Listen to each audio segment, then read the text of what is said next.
Wahyu Segian, NPM 2003090079.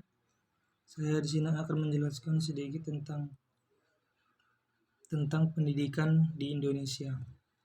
Indonesia berusaha menyediakan pendidikan inklusif dan berkualitas tinggi pada warganya. Tingkat melek huruf yang jauh lebih rendah daripada negara-negara Asia Tenggara lainnya. Analisis Bank Dunia menunjukkan 55% orang Indonesia yang menyelesaikan sekolah secara fungsional buta huruf 1 dibandingkan dengan hanya 14% di Vietnam dan 20% di negara-negara anggota Organisasi untuk Kerjasama Ekonomi dan Pembangunan. Tingkat pencapaian tersier juga sangat rendah. Persentase penduduk berusia di atas 25 tahun yang mencapai gelar sarjana pada tahun 2016 hanya di bawah 9%. Terendah dari semua negara anggota Perhimpunan Bangsa-Bangsa Asia Tenggara, yaitu ASEAN, dan menjadi tingkat pengangguran tertinggi di antara orang Indonesia yang berpendidikan di universitas. Paradoksanya, universitas di Indonesia berkembang pesat tetapi masih rendah dibandingkan dengan negara berkembang lainnya. Sisi positifnya, rata-rata lama sekolah di antara penduduk berusia di atas 25 tahun meningkatkan 2 kali lipat sejak tahun 1980-an, menjadi 8 tahun pada tahun 2016.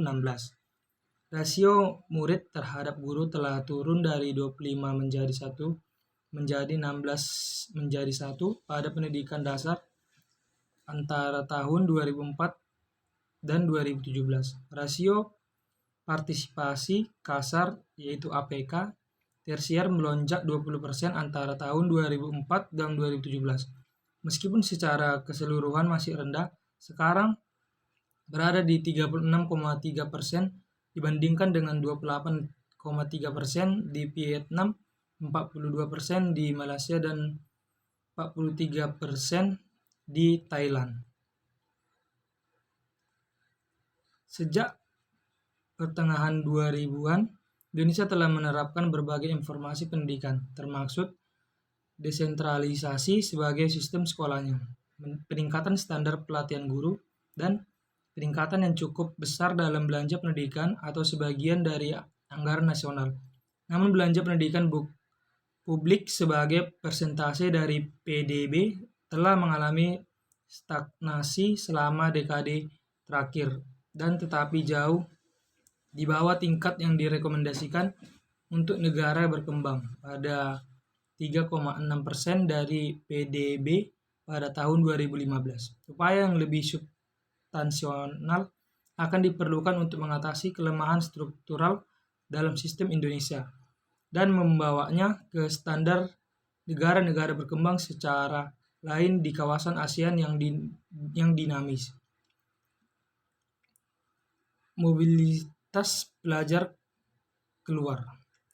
Arus mahasiswa outbound dari Indonesia meningkat, namun masih relatif sedikit, meskipun negara berpopulasi terbesar keempat di Indonesia. Indonesia hanya pengirim siswa internasional sebesar ke-12 pada tahun 2017, kurang dari 1% dari lebih